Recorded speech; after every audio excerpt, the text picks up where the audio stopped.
திருமணத்திற்கு என்ன அவசியம்? பாலமரம் அவசியமா? பந்தல் அவசியமா? ரெக்கார்ட் டான்ஸ் அவசியமா? பாட்டு கச்சேரி அவசியமா? கூத்து கும்பாலங்கள் அவசியமா? பைக் திருமணங்கள் அவசியமா? ஹெலிகாப்டர்ல போய் கல்யாணம் பண்றீங்களே அது அவசியமா? நபி அவர்கள் காட்டி தந்த அந்த திருமணத்தை நீங்க பாருங்க. திருமணத்திற்கு தேவையான மிக முக்கியமான விஷயம் என்ன? யார் மணப்பெண்ணாக இருக்கிறாரோ அந்த பெண்ணுடைய சம்மதம் வேண்டும். யார் மணமகனாக இருக்கிறானோ அவருடைய சம்மதம் வேணும். இந்த கல்யாணம் என்பது இப்படித்தான் நடக்கிறதா? அன்னிக்காஹு மின் சுன்னத்தி, திருமணம் என்பது என்னுடைய வழிமுறை, நீங்க அதை பின்பற்றுங்க. ஆலிம்களே, மனசாட்சி இருக்குதா? இவ்வளவு அநியாயம் நடக்கிறது, இவ்வளவு அக்கிரமம் நடக்கிறது, இவ்வளவு மோசமான செயல்பாடு நடக்கிறது. திருமணத்தின் பேரால நடக்கக்கூடிய அக்கிரமங்கள் அநியாயங்கள் ஒன்னு ரெண்டு அல்ல, அவ்வளவு நடக்கிறது. இன்னைக்கு குறைஞ்சபட்சம் இங்க கண்டிச்சாது பேச வேண்டாமா? இது தப்புப்பா, மார்க்கத்துல இல்ல, நபி அவர்கள் இப்படி காட்டி தரல, எளிமையான திருமணத்தை தான் காட்டி தந்தாங்க. நீங்க ஆடக்கூடிய இந்த குப்பாட்டங்கள் அல்லது கூத்தாட்டங்கள் இஸ்லாத்துல இல்லப்பா. குறைஞ்சபட்சம் ஒரு நட்பின் அடிப்படையிலேயாவது சொல்ல வேண்டாமா? அஸ்ஸலாமு அலைக்கும் வரஹ்மத்துல்லாஹி வபரகாத்துஹு. கண்ணியம் நிறைந்த எல்லாம் வல்ல ஏக இறைவனின் நல்லடியார்களே, இந்த நேரத்திலே ஆடம்பர திருமணமும் சமுதாய பொறுப்பும் என்ற ஒரு தலைப்பு எனக்கு வழங்கப்பட்டு இருக்கிறது. ஏன் இந்த நேரத்திலே இது போன்ற ஒரு தலைப்பை எனக்கு தந்திருக்கிறார்கள் என்றால், இஸ்லாமிய சமூகம் அனைத்து சமுதாயங்களுக்கும் முன்மாதிரியாக திகழ வேண்டும். திருமறை குர்ஆனிலே வல்ல அல்லாஹ் நமக்கு தெளிவுபடுத்தி காட்டுகிறான். வகதாலிக ஜஅல்நாகும் உம்மத்தம் வஸதா. ஏக இறைவனை அல்லாஹ்வை மாத்திரம் நம்பி இருக்கக்கூடிய இஸ்லாமிய சமூகம் நடுநிலை சமுதாயமாக அனைத்து மக்களுக்கும் ஒரு முன்மாதிரி சமுதாயமாக அவர்கள் இருக்க வேண்டும் என்ற கருத்தின் அடிப்படையிலே இறைவன் சொல்லி காட்டுகிறார்.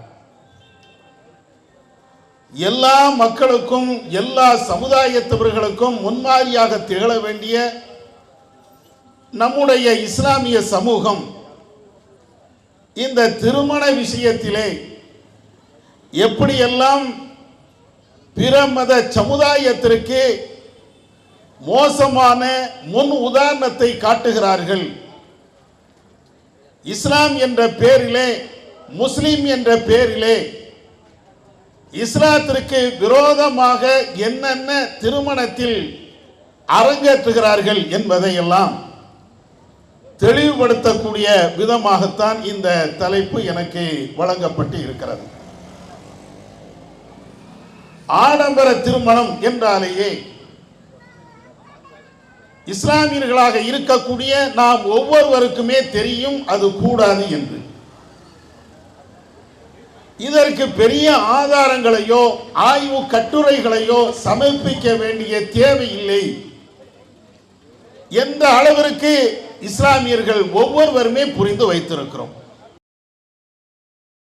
புரிந்து வைத்திருக்கக்கூடிய இந்த இஸ்லாமிய சமுதாயம்தான் கொஞ்சம் கொஞ்சமாக திருமணம் என்ற பெயரிலே ஒவ்வொரு அனாச்சாரங்களையும் ஒவ்வொரு மார்க்கத்துக்கு எதிரான செயல்பாடுகளையும் அப்படியே கொஞ்சம் கொஞ்சமாக கூட்டி கூட்டி வந்து இன்றைக்கு மார்க்கத்தின் பேரால் இஸ்லாம் காட்டித்தராத திருமணத்தை நடத்தக்கூடிய அளவிற்கு சென்று கொண்டு இருக்கிறார்கள். இதற்கு என்ன காரணம் என்றால், முதலிலே இஸ்லாமிய திருமணம் என்றால் என்ன இதை புரிந்து கொள்ளணும். இந்த செய்தியை உங்களுக்கு மாத்திரம், முஸ்லிம்களுக்கு மாத்திரம் இதை நான் சொல்லவில்லை. அப்ப இஸ்லாமிய திருமணம் என்றால் என்ன என்பதை நாம் தெரிந்து கொள்ள வேண்டும். குறிப்பாக இந்த பகுதியில் வாழக்கூடிய இன்ன பிற சமுதாயத்தை சார்ந்தவர்களும் தெரிந்து கொள்ள வேண்டும். இஸ்லாமிய திருமணம் என்றால் என்ன? நபிகள் நாயகம் ஸல்லல்லாஹு அலைஹி வஸல்லம் அவர்கள் எல்லா விஷயத்திற்கும் நமக்கு ஒரு அற்புதமான முன்மாதிரி. அல்லாஹ்வுடைய தூதர் இறைவன் அப்படித்தான் குர்ஆனிலே சொல்லி காட்டுகிறான். லக்கது கான லக்கும் ஃபீ ரசூலில்லாஹி உஸ்வத்துன் ஹஸனா. மீலாது மேடைகளிலே வெடித்து பிளம்பக்கூடிய இந்த வார்த்தைகள் குர்ஆனுடைய வசனம். எல்லா ஆலிம்களும் மௌலூது பிறை அன்றைக்கு மீலாது மேடைகளிலே முழங்கக்கூடிய ஒரு வசனம். இந்த தூதரிடத்திலே உங்களுக்கு அழகிய அற்புதமான முன்மாதிரி இருக்கிறது என்று இறைவன் சொல்லுகிறான். முன்மாதிரி இருக்கிறது என்றால் எதிலே? தொழக்கூடிய விஷயத்தில் முன்மாதிரி, நோன்பு வைப்பதிலே முன்மாதிரி, தான தர்மம் கொடுப்பதிலே முன்மாதிரி, அண்டை வீட்டார்களோடு பழகக்கூடிய விஷயத்திலே முன்மாதிரி, பிற மத மக்களோடு எப்படி நாம் கலந்து பேச வேண்டும் என்பதிலே முன்மாதிரி, கொடுக்கல் வாங்கலிலே, வியாபாரம் செய்வதிலே, தொழில் செய்வதிலே, படிப்பதிலே அனைத்திலேயும் முன்மாதிரி. அந்த முன்மாதிரி அல்லாஹ்வுடைய தூதர் ஸல்லல்லாஹு அலைஹி வஸல்லம் அவர்கள் தான் திருமணத்திற்கும் நமக்கு அற்புதமான ஒரு முன்மாதிரி. நபிகள் நாயகம் ஸல்லல்லாஹு அலைஹி வஸல்லம் அவர்கள் சொல்கிறார்கள், நான் திருமணம் முடித்திருக்கிறேன், நான் பிள்ளைகளை பெற்று இருக்கிறேன், நான் வணங்குகிறேன், நோன்பு வைக்கிறேன், நோன்பு வைக்காமலும் இருக்கிறேன். உங்களை விட இறையச்சத்தில் அதிகம் தகுதி படைத்தவன் நானாக இருக்கிறேன் என்று நபி அவர்கள் சொல்லிவிட்டு, ஃபமன் ரகிப அன் சுன்னதி, என்னுடைய இந்த வழிமுறைகளை எவர் புறக்கணிக்கிறாரோ அவர் என்னை சார்ந்தவர் அல்ல. மனைவி மக்களோடு வாழுகிறேன், குடும்பத்தார்களோடு நான் வாழுகிறேன், ஏக இறைவனை நான் வழிபாடு செய்கிறேன், அவனுக்காக வேண்டி நான் நோன்பு நோக்கிறேன், சில நேரங்களில் நோன்பை விடவும் செய்கிறேன். இது எல்லாம் நான் செய்யக்கூடிய காரியங்கள். என்னிடத்தில் நீங்கள் முன்மாதிரியாக இருக்க வேண்டும் என்றால், பெற வேண்டும் என்றால் என்னை போன்று நீங்கள் திருமணம் முடித்துக் கொள்ளுங்கள். அல்லாஹ்வுடைய தூதர் அழகாக நமக்கு வழிகாட்டி இருக்கிறார்கள். இன்னும் சொல்ல வேண்டும் என்றால், நம்முடைய இஸ்லாமிய சமூகம் திருமணம் நடத்துகின்ற அந்த மேடையிலேயே ஒரு வார்த்தையை படிக்கவும் செய்வார்கள். அந்நிகாஹு மின் சுன்னதி, திருமணம் என்பது என்னுடைய வழிமுறை. ஃபமன் ரகிப அன் சுன்னதி ஃபலைஸ மின்னி, இந்த என்னுடைய வழிமுறையை எவர் புறக்கணிக்கிறாரோ அவர் என்னை சார்ந்தவர் அல்ல. இந்த வார்த்தை ஹதீஸ்களில் இல்லை, ஆதாரபூர்வமான செய்தியாக இல்லை. இருந்தாலும் இஸ்லாமிய சமூகம் திருமணம் நடைபெறுகின்ற அந்த நேரத்திலே குத்துபா என்று சொல்லப்படுகின்ற அந்த உரை நிகழ்த்துகின்ற பொழுது இந்த வார்த்தையை மறக்காமல் சொல்வார்கள். ஆனால் இஸ்லாமிய சமூகத்திற்கு இதனுடைய அர்த்தம் என்னவென்று தெரியாது. நபி அவர்கள் காட்டி தந்த திருமணம், அந்த நபி அவர்கள் காட்டி தந்த திருமணத்தை நபி அவர்கள் சொல்லி தந்த அடிப்படையிலே செய்ய வேண்டும் என்ற கருத்தில் அந்த செய்தி மொழியப்படுகிறது. இப்படியெல்லாம் நீங்களும் பேசுகிறீர்களே, திருமண மேடைகளிலே இந்த வார்த்தைகளை மொழிகிறீர்களே, நபி அவர்கள் நம்முடைய திருமணத்திற்கும் ஒரு முன்மாதிரி என்று நீங்களும் ஒத்துக்கொள்கிறீர்களே, அந்த அல்லாஹ்வுடைய தூதர் திருமணத்தை எப்படி நடத்தி காட்டினாங்க? எவ்வளவு எளிமையாக நடத்தி இருக்கிறாங்க.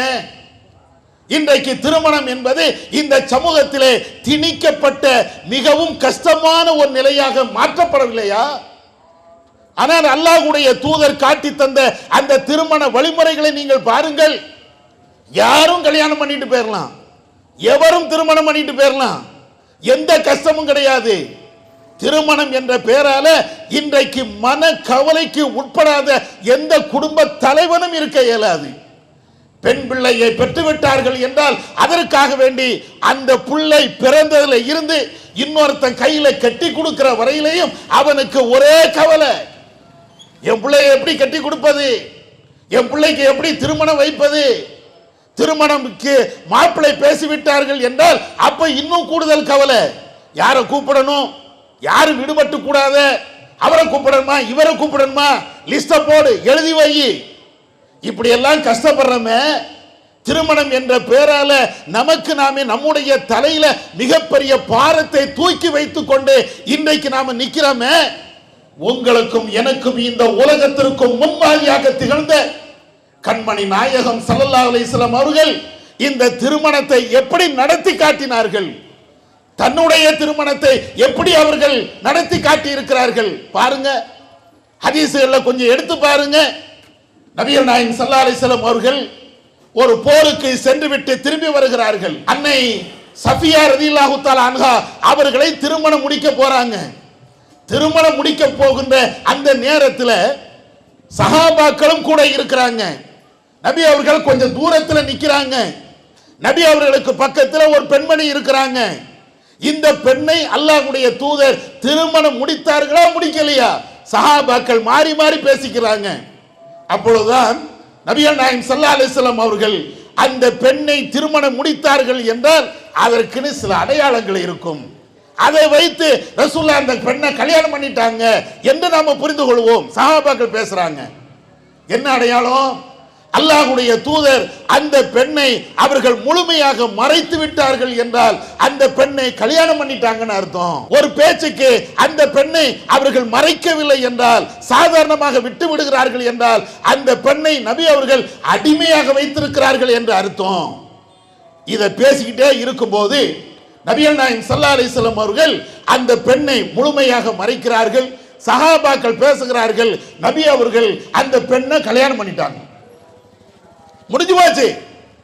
கல்யாணத்துக்கு என்ன தேவை? திருமணத்திற்கு என்ன அவசியம்? வாழைமரம் அவசியமா? பந்தல் அவசியமா? ரெக்கார்ட் டான்ஸ் அவசியமா? பாட்டு கச்சேரி அவசியமா? கூத்து கும்பாளங்கள் அவசியமா? பைக்கு திருமணங்கள் அவசியமா? ஹெலிகாப்டர்ல போய் கல்யாணம் பண்றீங்களே அது அவசியமா? நபி அவர்கள் காட்டி தந்த அந்த திருமணத்தை நீங்க பாருங்க. திருமணத்திற்கு தேவையான மிக முக்கியமான விஷயம் என்ன? யார் மணப்பெண்ணாக இருக்கிறாரோ அந்த பெண்ணுடைய சம்மதம் வேண்டும். யார் மணமகனாக இருக்கிறானோ அவருடைய சம்மதம் வேணும். இவங்க ரெண்டுவருடைய சம்மதம் இருந்தா போதும். அடுத்து என்ன தேவை? அந்த பெண்ணுக்கு மகரி என்று சொல்லக்கூடிய அட்வான்ஸ் ஜீவனாம்சத்தை மணமகன் அவன் கொடுக்க வேண்டும். இது ஒரு திருமணத்தில் இஸ்லாம் காட்டி தந்த ஒரு வழிமுறை. அடுத்து என்ன? அந்த பெண்ணுடைய வலி பொறுப்புதாரர் அந்த பெண்ணுடைய சம்மதத்தை கேட்டு திருமணத்தை நடத்தி வைக்கணும். இவ்வளவுதான். ஒரு செகண்ட் ஆகுமா? ஒரு மணமகன் ஒரு மணப்பெண்ணு இவங்க ரெண்டு பேரும் இருந்து இல்ல நான் உன்னை கட்டிக்கிறேன், நான் திருமணம் பண்ணிக்கிறேன், சம்மதம் தான் என்று தெரிவித்து அந்த திருமணத்திற்கு மணப்பெண்ணுக்கு மகர் தொகையை கொடுத்து விட்டார்கள் என்றால் வலியோடு திருட்டு திருமணம் அல்ல, இழுத்துக்கிட்டு ஓடி போய் கல்யாணம் பண்ணக்கூடிய அந்த கேடுகட்ட திருமணம் அல்ல. மணமகனுடைய பெற்றோருடைய அல்லது உறவுக்காரர்களுடைய முன்னிலையில அல்லது ஜமாத்தார்களுடைய முன்னிலையில அந்த திருமணம் நடக்கிறது, சாட்சிகளோடு நடக்கிறது. இதுதானே கல்யாணம். நபி அவர்கள் இப்படித்தானே கல்யாணம் காட்டி தந்திருக்கிறாங்க. நம்ம செய்யக்கூடிய திருமணம் இருக்கா? இது எங்கே இருக்கிறது? எந்த ஹதீஸ்ல இருக்கிறது? எந்த கிஸ்ஸாக்கள்ல இருக்கிறது? இன்னும் சொல்ல போனால் அந்த செய்தியை நீங்கள் முழுமையா படித்து பாருங்கள். புகாரி முஸ்லிம் போன்ற ஹதீஸ் கிரந்தங்கள்ல இருக்கும். நபி அவர்கள் சஃபியாவை கல்யாணம் பண்றாங்க. கூட இருக்கக்கூடிய நபி தோழர்களை அதை கண்டுபிடிக்கிறதுக்கு சிரமப்பட்டார்கள். நபி அவர்கள் திருமணம் முடிச்சிட்டாங்க. அதற்கு பின்னாலே வலிமா விருந்து அனஸ் ரலியல்லாஹு தஆலா அன்ஹு அவங்க அறிவிக்கிறாங்க, நபிகள் நாயகம் ஸல்லல்லாஹு அலைஹி வஸல்லம் அவர்கள் சஃபியாவுக்கு உணவை கொடுத்தார்கள், வலிமா விருந்தை கொடுத்தார்கள். அங்க இருக்கக்கூடிய தோழர்களுக்கு நபி அவர்கள் வலிமா விருந்தை கொடுத்தார்கள். ஆனா அந்த வலிமா விருந்துல ரொட்டி இல்ல, ரொட்டி மட்டும் இல்லையா, இறைச்சி இல்ல, கறி கிடையாதுங்க. ரசூலுல்லாஹ் சஃபியாவை கல்யாணம் பண்றாங்க, வலிமா விருந்தும் கொடுக்கறாங்க. அந்த வலிமா விருந்துல நபி அவர்கள் கொடுத்த அந்த வலிமா விருந்துல ரொட்டியும் இல்ல, கறியும் இல்ல, இறைச்சியே இல்லை.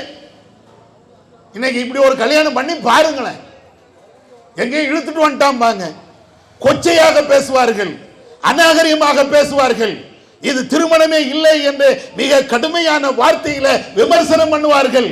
ஆனா நபி அவர்கள் சஃபியாவை கல்யாணம் பண்ணது இப்படித்தானே.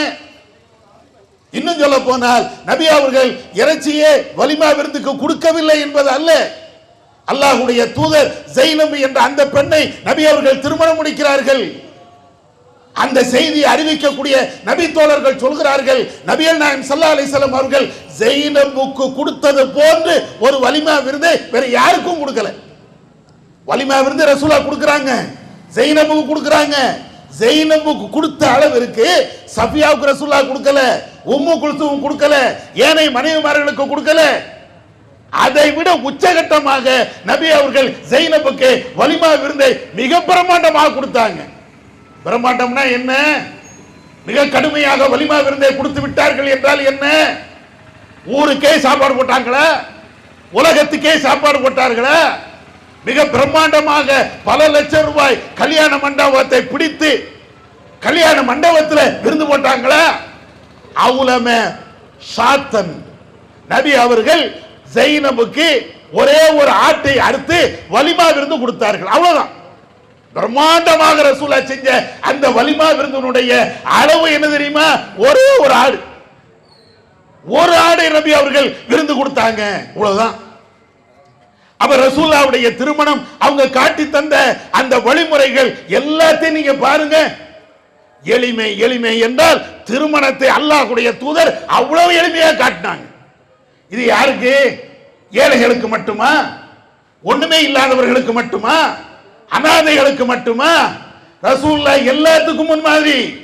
நீ கோடீஸ்வரனாயிரு, அதற்கும் அவனுக்கும் அல்லாஹ்வுடைய தூதர் தான் முன்மாதிரி. நீ பிச்சைக்காரனாயிரு, உனக்கும் அல்லாஹ்வுடைய தூதர் தான் முன்மாதிரி. நீ படித்தவனாயிரு, இன்ஜினியராயிரு, டாக்டராயிரு, நீ திருமணம் முடி, ஆனால் அந்த திருமணத்திற்கு உனக்கு அல்லாஹ்வுடைய தூதர் தான் முன்மாதிரி. அதானே லக்கது கானலக்கும் ஃபீ ரசூலில்லாஹி உஸ்வத்துன் ஹஸனா. அல்லாஹ்வுடைய தூதர் உங்களுக்கு அழகிய முன்மாதிரி என்றால் எல்லாத்துக்கும் தானே, எல்லா மனிதர்களுக்கும் தானே. இந்த சமூகத்தில் உயர்ந்தவன் தாழ்ந்தவன் படித்தவன் படிக்காதவன் ஏழை யாரா இருக்கட்டுமே அத்தனை பேருக்கும் ரசூலுல்லாஹ் முன்மாதிரி இல்லையா? அந்த ரசூலுல்லாஹ் இவ்வளவு அற்புதமாக எளிமையாக எல்லாரும் கடைபிடிக்கக்கூடிய விதமாக அல்லாஹ்வுடைய தூதர் இப்படி காட்டி தந்தார். ஏன் இப்படி காட்டி தரணும்? ஏன் காட்டி தரணும் தெரியுமா? இஸ்லாம் இன்னொரு வழிமுறைகளை சொல்லி தருகிறது. இந்த மார்க்கம் என்பது எளிமையான மார்க்கம். இஸ்லாம் காட்டி தருகின்ற எந்த சட்டத்தை நீங்க எடுத்து பாருங்க. எனக்கு கடைபிடிக்க முடியாது, எனக்கு சிரமம் என்று சொல்லக்கூடிய ஒரு சட்டத்தை கூட நீங்க காட்ட முடியாது. எல்லாமே எளிமை. குழந்தை பிறப்பதாக இருந்தால் அது எளிமை, குழந்தையை வளர்ப்பதாக இருந்தால் அது எளிமை, பெற்றோரை பராமரிப்பதாக இருந்தால் அது எளிமை. எல்லா சட்டத்தையும் நீங்க பாருங்க. எந்த சட்டம் இஸ்லாத்துல கடுமையான சட்டம், என்னால பின்பற்ற முடியாத சட்டம் ஒன்னே ஒண்ணு நீங்க காட்டுங்க.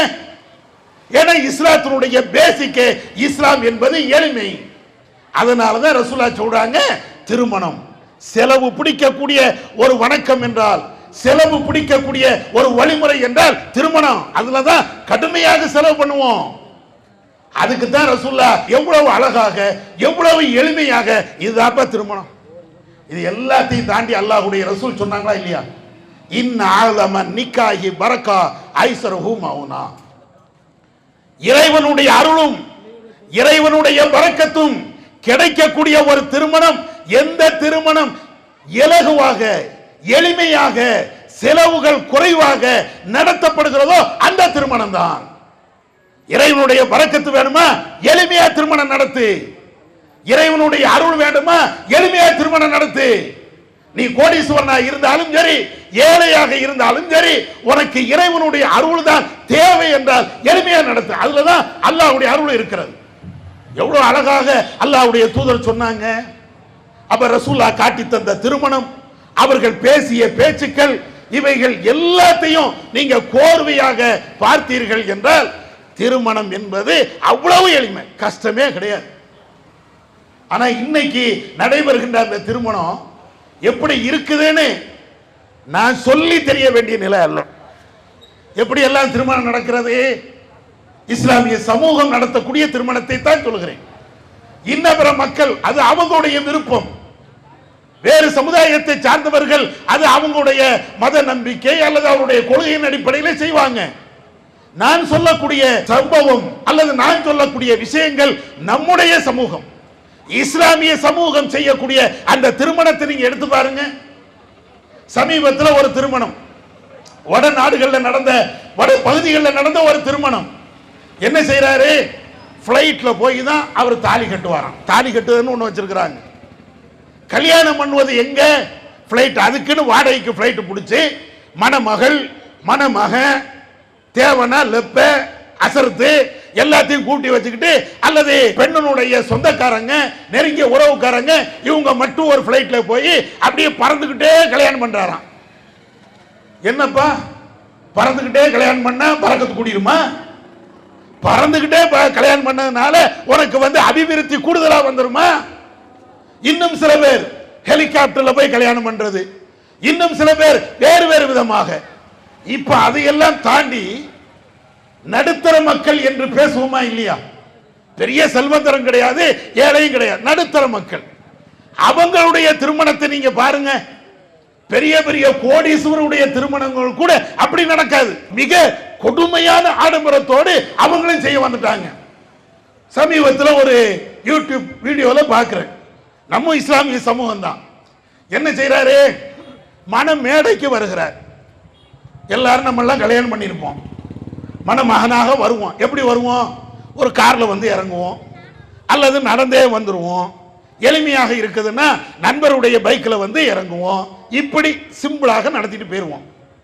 ஆனா இவர் என்ன செய்யறாருன்னா ஒரு பைக்கை எடுக்கிறாரு. அந்த பைக்கு பல லட்சம் ரூபாய் மதிப்புள்ள பைக்கு, அதுக்கு டெக்கரேஷன் அது பல லட்சம் ரூபாய். எல்லா டெக்கரேஷன் பண்ணி மன பொண்ண அந்த பைக்குக்கு பின்னால கூட்டி அப்படியே மண்டபத்தில் ரவுண்ட் அடிக்கிறார். ஆனா பைக்கை எங்கடா ஓட்டுவ? உலகத்தில் பைக்கு எதற்காக பயன்படுத்தணும்? ஆனா என்ன, அவர் வித்தியாசமா கல்யாணம் பண்றாராம். இப்ப ட்ரெண்டிங் அதுதான். கல்யாணம் பண்றது மேட்டர் இல்ல, வித்தியாசமா பண்றோமா? உறவுக்காரங்க நண்பர்கள் வந்தவர்கள் எல்லாருமே அந்த திருமணத்தை பார்த்து ரொம்ப வித்தியாசமா இருந்துச்சு அப்படின்னு பேசணும். அதுக்காக என்ன செய்யறது, பைக்கில் இன்னும் கல்யாணமே கட்டல, அடுத்த பிள்ளைதான் அது. கல்யாணம் கட்டி முடிச்சா தானே தன்னுடைய மனைவின்னு ஆகும். ஆனால் அடுத்தவுடைய ஒரு பெண்ணை இவனுடைய பைக்கில் அப்படியே மண்டபத்தை சுத்தி வர்றது. மண்டபத்துக்கு வெளியில இல்ல, மண்டபத்துக்கு உள்ள சேரெல்லாம் போட்டிருப்பாங்கல்ல, அந்த இடத்திலேயே அப்படியே ரவுண்ட் அடிக்கிறது. ஒரு வீடியோவில் இப்படியே ரவுண்ட் அடிக்க போனவன் போத்துருக்கவும் வந்துட்டான். தேவையா உனக்கு? அந்த பிள்ளையோ பயந்து பயந்து உட்கார்ந்துருக்கும். இவன் போய் அப்படியே ரவுண்ட் அடிக்கிறங்கிற பேர்ல இவனும் ஒரு ட்ரெண்டிங் காட்டணும் அப்படிங்கிற பேர்ல கீழே சாச்சும் போட்டான். சில பேர் அப்படியே சுத்திட்டு மேடையில் கொண்டு போய் ஏற்றி வச்சு இதுதான் என் மனைவி பார்த்துக்கிடுங்க, அதுக்கப்புறம் தான் கல்யாணம் நடக்கா. இது ஒரு ட்ரெண்டிங். அடுத்து என்ன, கேரளா ஸ்டைல். முதல்ல அங்கிருந்து ஆரம்பிச்சாங்கன்னு நினைக்கிறேன். மணமகன் வருவார், வருகின்ற அந்த நேரத்திலேயே டான்ஸ், அவரை சுற்றி சில ஆட்கள் அப்படியே ஆடிக்கொண்டே பாடிக்கொண்டே வருவார்கள். அதற்கு பின்னாடி மணமகள் வருவாள். மணமகள் வருகின்ற பொழுது அவங்களுக்கு சுத்தியும் சில பேர் டான்ஸ் இப்படியே ஆடிக்கிட்டே மேடையில் கொண்டு போய் வச்சிருது. அதுக்கு அடுத்து என்ன, இப்படி இது அப்படியே டெவலப் ஆகி எதுக்கப்ப நீங்கள்லாம் ஆடுறீங்க, இதெல்லாம் ட்ரெண்டிங் முடிஞ்சு போச்சு. ஓல்டு ஃபேஷன் அதெல்லாம் முடிஞ்சு போச்சு. இப்ப லேட்டஸ்ட் ஃபேஷன் என்ன, எல்லாரும் கீழே இறங்க, இவ என் மனைவி நான் மாப்பிள்ள, நாங்க ரெண்டு பேருமே டான்ஸ் ஆடுவோம். கூட ஆடுவதற்கு சினிமா பாணியில கூட ஆடுவதற்கு சில பெண்களை விட்டுருப்பாங்களா இல்லையா, அது மாதிரி வாடகைக்கு சில பெண்களை கூட்டு இவ கதாநாயகன் கதாநாயகி கூட ஆடுவதற்கு பல பேர் உட்கார்ந்து டான்ஸ் ஆடிக்கிட்டு. இதுல வேடிக்கை என்ன தெரியுமா, இந்த டான்ஸ் இந்த கும்பாலம் இந்த அடிப்படையில் ஒரு கல்யாணம் நடக்கும். அந்த இடத்துல போய் நம்ம ஆலிம்சா போய் அல்லாஹுமா அல்லி பைனஹுமா கமா அல்லப்த பைன ஆதம் ஹவ்வா, என்ன அர்த்தம்? யா அல்லாஹ், இந்த தம்பதிகளை ஆத நபியும் ஹவ்வா அலைஹிஸ்ஸலாம் அவர்களையும் எப்படி நீ இணைத்தாயோ அப்படியான. எப்ப என்ன சொல்ல வர, ஆதமும் ஹவ்வாவும் கல்யாணம் பண்ணும்போது இப்படி டான்ஸ் ஆடிட்டு வந்தாங்களா? ஆத நபி அங்க, அவங்க மனைவி இங்க, ரெண்டு பேரும் இப்படி கூத்து கும்பாலம் இப்படி வந்தாங்களா? நூஹ் நபியை சொன்ன, இத்ரீஸ் நபியை சொன்ன, சுலைமான் நபியை சொன்ன, எல்லா நபிமார்களும் அந்த துவாரம் வருமா இல்லையா? கடைசியாக ரசூல்லா, அப்ப ரசூல்லாவும் ஆயிஷாவும் கல்யாணம் பண்ணாங்களே, இப்படிதான் கல்யாணம் பண்ணாங்களா? நூஹ் நபியும் அவங்களுடைய மனைவியை கல்யாணம் பண்ணாங்களே, இந்த லட்சணத்துல கல்யாணம் பண்ணாங்களா? சுலைமான் நபி கல்யாணம் பண்ணாங்களே, இப்படித்தான் கல்யாணம் பண்ணாங்களா? தாவூத் நபி, இத்ரீஸ் நபி, இப்ராஹிம் நபி, இஸ்மாயில் நபி, எல்லா நபிமார்களையும் சொல்றீங்களே, இந்த கல்யாணம் என்பது இப்படித்தான் நடக்கிறதா? அந்த திருமணத்துல தான் அன்னிக்காகும் மின் சுன்னத்தி, திருமணம் என்பது என்னுடைய வழிமுறை, நீங்க அதை பின்பற்றுங்க.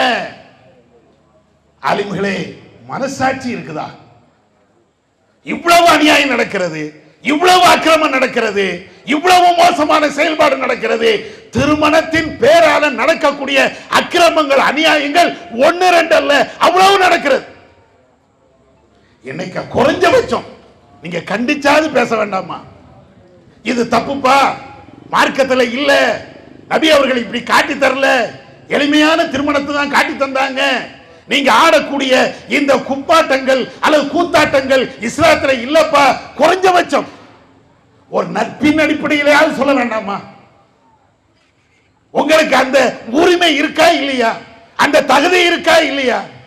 அந்த கல்யாணத்திலையும் நீங்க போய் கலந்து கொண்டு நீங்களும் அந்த மணமக்களை வாழ்த்தி விட்டு, அதுவும் நபி அவர்கள் காட்டி தந்த திருமணம் என்ற கோணத்தில் நீங்க பேசிவிட்டு அரபியில் அதை சொல்லிவிட்டு வருகிறீர்கள் என்றால், அப்ப இந்த திருமணம் நபி அவர்களுக்கு மாற்றமாக நடக்கக்கூடிய இந்த ஆடம்பரம் அனாச்சாரமான திருமணத்தை நாங்க தானே கண்டிக்கிறோம்.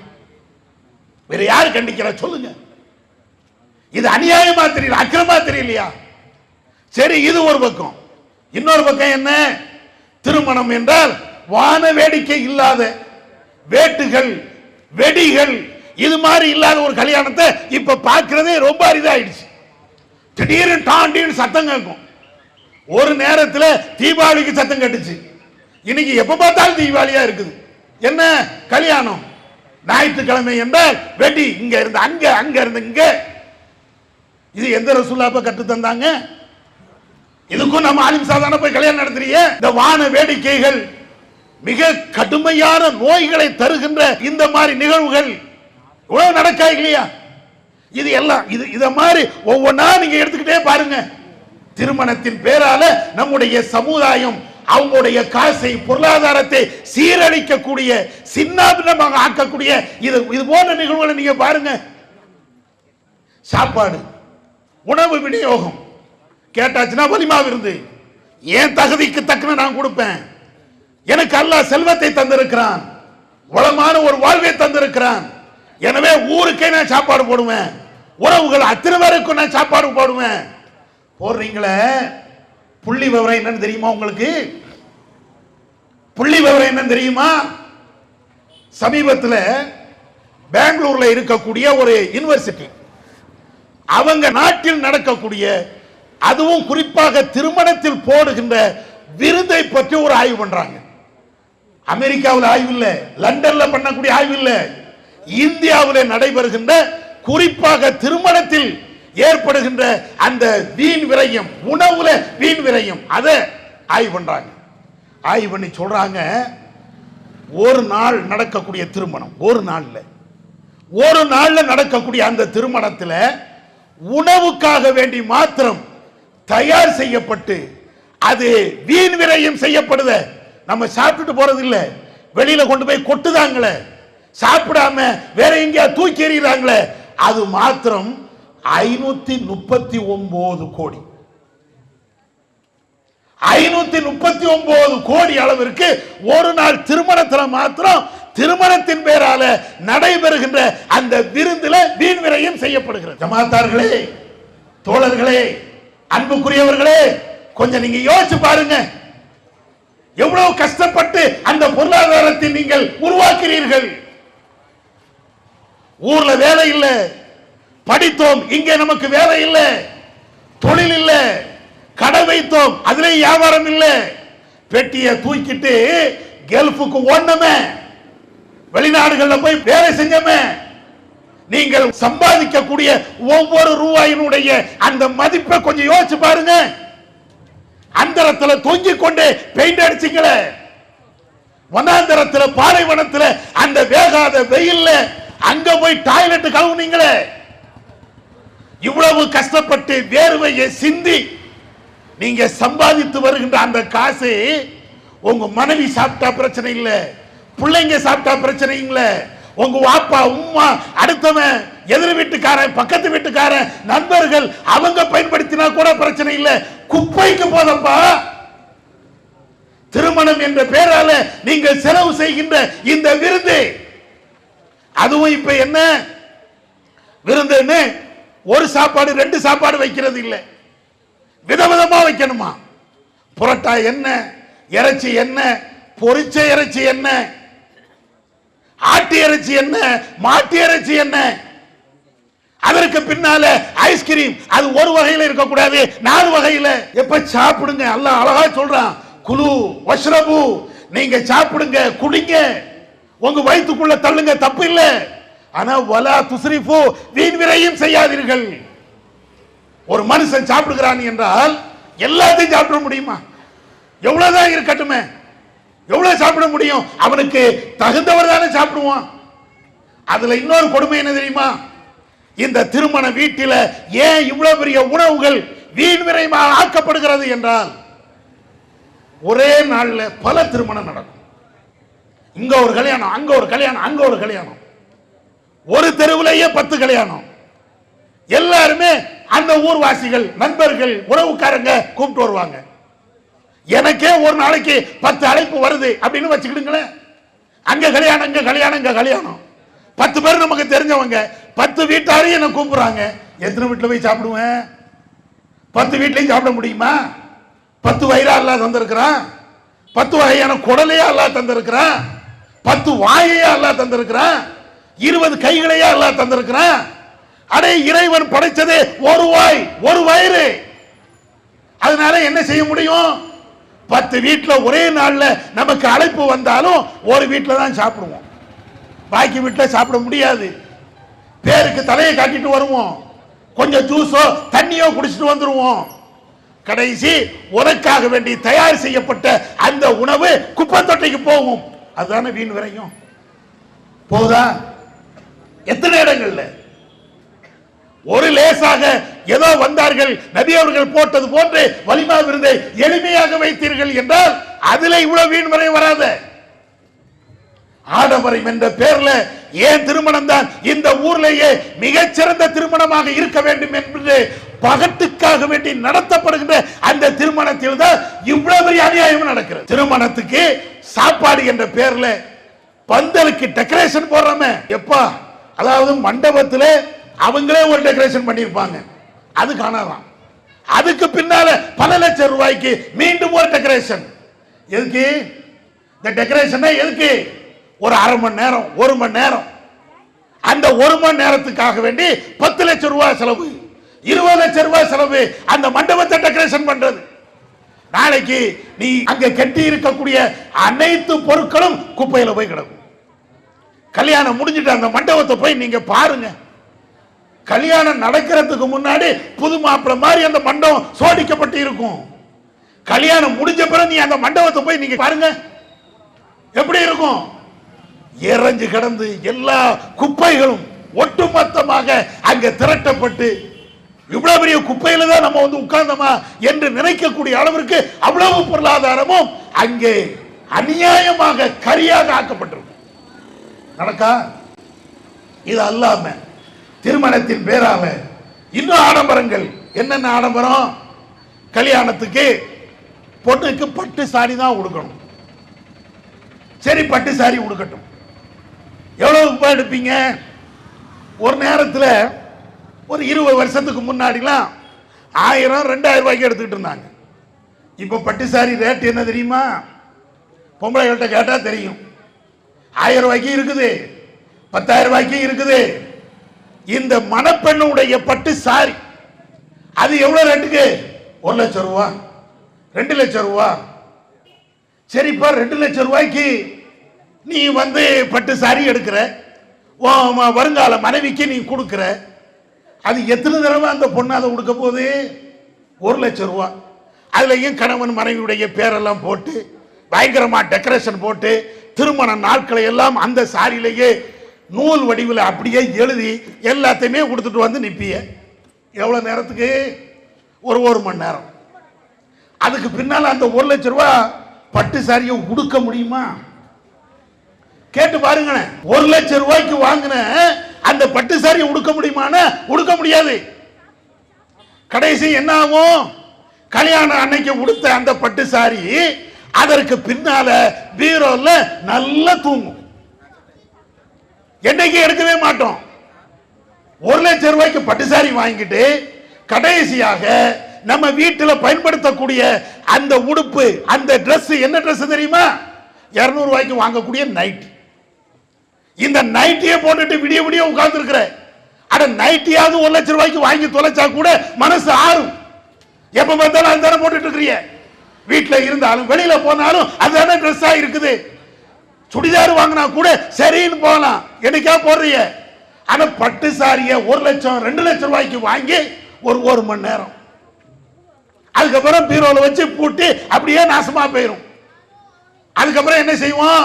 20 வருடம் கழிச்சு நம்ம பிள்ளைக்கு கல்யாணம் நடக்கும் போது, இன்னும் இருக்கு பட்டு சாரிமா, எப்பமா வாங்கினேன்? என் கல்யாணத்துக்கு வாங்கினேன், என் கல்யாணத்துக்கு இந்த பட்டு சாரி. அதை சொல்றதுக்கு தான் அது யூஸ் ஆகுமே தவிர, இந்த 1 லட்சம் ரூபாய் பணம் அப்படியே மண்ணோடு மண்ணா போகுது. யாராவது யோசிச்சீங்களா? அதே மாதிரிதான் மாப்பிள்ளையும். மாப்பிள்ளையுடைய ட்ரெஸ் நீங்க பாருங்க, திருமணத்துக்கு அன்னைக்கு மட்டும்தான் பயங்கரமா கோட் ஷூட், நம்ம ஜி போடுற மாதிரி தான். ஜி போடுவாரா இல்லையா? அதே மாதிரி தான் பயங்கரமான கோட் ஷூட். எவ்வளவுப்பா? அது 1 லட்சம் ரூபாய் இருக்கும் கோட் ஷூட். சரி, 1 லட்சம் ரூபாய்க்கு அந்த கோட்டு ட்ரெஸ் எல்லாம் வாங்குறிய, எவ்வளவு நாளைக்கு போடுவேன்? அந்த 1 மணி நேரம் தான், எல்லாம் முடிஞ்சு போயிடும்.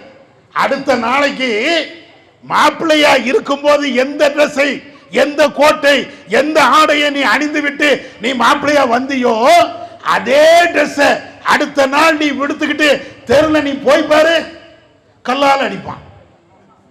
நீ போய் பாருங்களேன். நேத்து வரையும் மணமேடையில் இருக்கும் போது கோட்டு என்ன, ஷூட் என்ன, அந்த கோட்டுக்கு மேல டை கட்டின அந்த ஸ்டைல் என்ன, அந்த கோட் பாக்கெட்ட வைக்கக்கூடிய அந்த கர்ச்சிப்புடைய மதிப்பு என்ன, நீ போடக்கூடிய மாலை, இவ்வளவு தெரியலப்பா. அடுத்த நாள் இந்த தெருல போய அதே கோட்டு, அதே சூட்டு, அதே மாதிரி பல்வேறு அலங்காரங்கள், இப்படி போ, எல்லாரும் ஒரு மாதிரியா பார்ப்பான். எனக்கு என்ன லூசாயினேன், நேரத்தே கல்யாணம் முடிஞ்சு போச்சு, இன்னைக்கு ஏன்டா இப்படி போற? அடே கழட்டி போடுற, சொல்லுமா? உன் மனசு சொல்லுதா? ஊர் உலகம் சொல்லுதா? எல்லாரும் பேசுறாங்களா?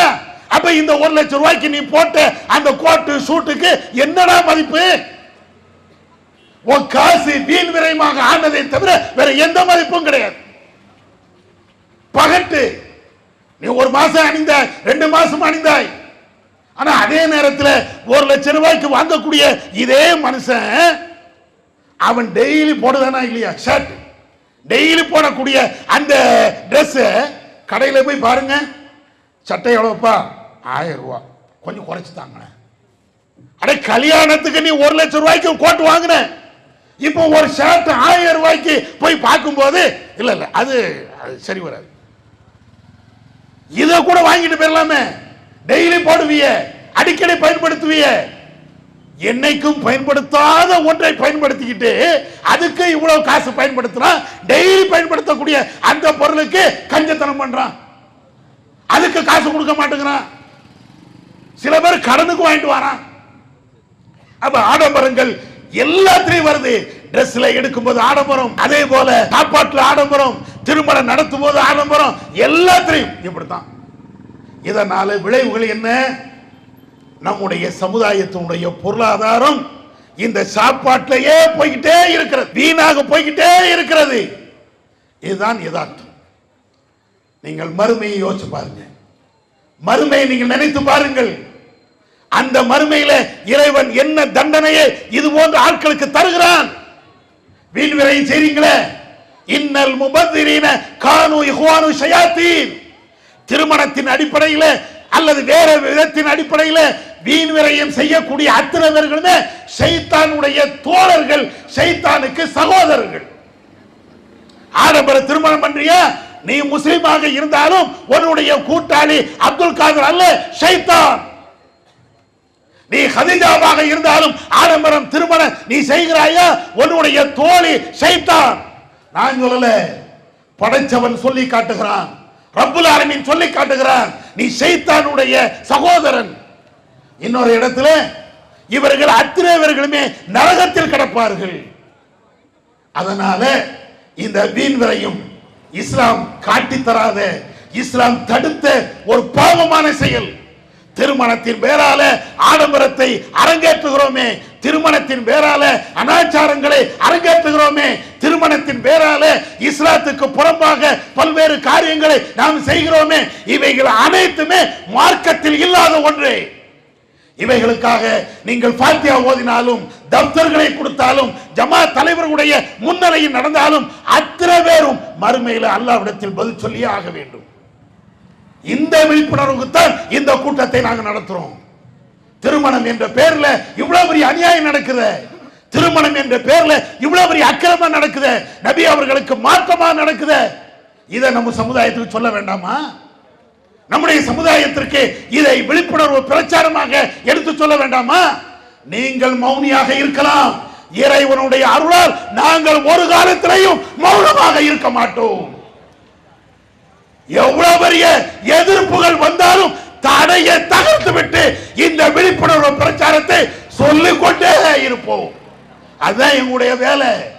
யாரையும் பகைக்க வேண்டும், யாரையும் எதிர்க்க வேண்டும், யாரையும் விரோதியாக பார்க்க வேண்டும், அந்த நோக்கம் எங்களுக்கு அல்ல.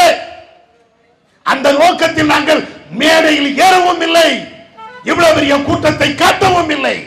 எங்களுக்கு அது தேவையே இல்லை. எல்லோரும் எங்களுடைய நண்பர்கள். ஒரு நண்பன் அவன் அநியாயமாக போகிறான் என்றால் உரிமையோடு தடுக்கின்ற, உரிமையோடு நீ செய்கின்ற தவறை சுட்டி காட்டுகின்ற அந்த பொறுப்பு எங்கள்கிட்ட இருக்குது. அந்த உரிமையோடு தான் வருகிறோம். இந்த ஊர் மாத்திரமல்ல, எந்த ஊரிலும் இஸ்லாம் என்ற பெயரில் இது போன்ற திருமணங்கள் நடக்கும் என்றால் அந்த திருமணம் மார்க்கத்தின் அடிப்படையில் தவறு. அதை நெஞ்சை நிமிர்த்து பேசுவோம். அதே நேரத்தில் இறுதியாக ஒன்றை மாத்திரம் சொல்லிக்கொள்ள ஆசைப்படுகிறேன். ஜமாத்தார்களே, நண்பர்களே, நாங்கள் உங்களை ஒரு காலத்திலேயும் எதிரியாக பார்த்தது கிடையாது, பார்க்கவும் மாட்டோம். அது எங்களுடைய நபிகள் நாயகம் ஸல்லல்லாஹு அலைஹி வஸல்லம் அவர்கள் காட்டி தந்த வழிமுறை அல்ல. அதே நேரத்தில் உங்களிடத்தில் இருக்கக்கூடிய தீமைகளை சுட்டி காட்டுவது மாத்திரம்தான் எங்களுடைய கடமை. அதற்கு பின்னால் அல்லாஹ்வுக்கும் உங்களுக்கும் உள்ள விவகாரம், அதுல நாங்கள் எதிலையுமே தலையிடவும் மாட்டோம். இப்பொழுது நடைபெறுகின்ற இந்த கூட்டமாக இருக்கட்டும், இதற்கு முன்னால் நடைபெறுகின்ற அந்த கூட்டமாக இருக்கட்டும், அதுல வெற்றி தோல்வி இப்படிங்கிற பேச்சே கிடையாது. நம்ம சகோதரர்களுக்கும் சொல்லுகிறோம், இந்த கூட்டம் பல தடைகளை தாண்டி நடைபெறுகிறது. இது தௌஹீத் ஜமாத்து கிடைத்த வெற்றி ஒன்றும் கிடையாது. இந்த ஜமாத்துக்கு கிடைத்த வெற்றி என்று நாங்கள் சொல்லவே மாட்டோம். அதே போன்று பல்வேறு சகோதரர்கள் தடுத்தார்கள், அவர்களுக்கு ஏற்பட்ட தோல்வி அதையும் சொல்ல மாட்டோம். இது வெற்றி தோல்வியே கிடையாதுங்க. அது மறுமையில பார்க்கணும், ரஹ்மான் பார்க்கணும், அல்லாஹ் பார்ப்பான். எடுத்து சொல்றோம், அவ்வளவுதான். நீங்க தடுத்தீங்கன்னா இன்னைக்கு இல்லைன்னா நாளைக்கு சொல்லுவோம், நாளைக்கு தடுத்தீங்கன்னா அடுத்த நாள் சொல்லுவோம், அவ்வளவுதான். இதுல வெற்றி எங்க, தோல்வி எங்க? ஒரு காலத்தில் இது வெற்றியோ தோல்வியோ கிடையாது. யாரும் ஜெயிக்கவும் இல்லை, யாரும் தோற்கவும் இல்லை. அதே நேரத்தில் ஏகத்துவ பிரச்சாரத்தை, தௌஹீத் பிரச்சாரத்தை, சமுதாயத்திற்கு தேவையான விழிப்புணர்வு பிரச்சாரத்தை இன்ஷா அல்லாஹ் எங்களுடைய உயிர் மூச்சு இருக்கிற வரையும் சொல்லிக்கொண்டே இருப்போம் என்று சொல்லிக்கொண்டு இறைவனும் இறை தூதரும் காட்டிய அந்த வழியின் அடிப்படையில் நாம நடப்போம். அனைத்து சகோதரர்களும் நடக்கணும் என்று கேட்டுக்கொண்டு என்னுடைய உரையை நிறைவு செய்கிறேன். வாஹிதவன் அல்ஹம்துலில்லாஹி ரப்பில் ஆலமீன். இஸ்லாம் மற்றும் சமுதாய செய்திகளை அறிந்து கொள்ள தமிழ்நாடு தௌஹீத் ஜமாஅத் யூடியூப் பக்கத்தை உடனடியாக சப்ஸ்கிரைப் செய்து கொள்ளுங்கள். மேலும் பெல் பட்டனையும் கிளிக் செய்து கொள்ளுங்கள்.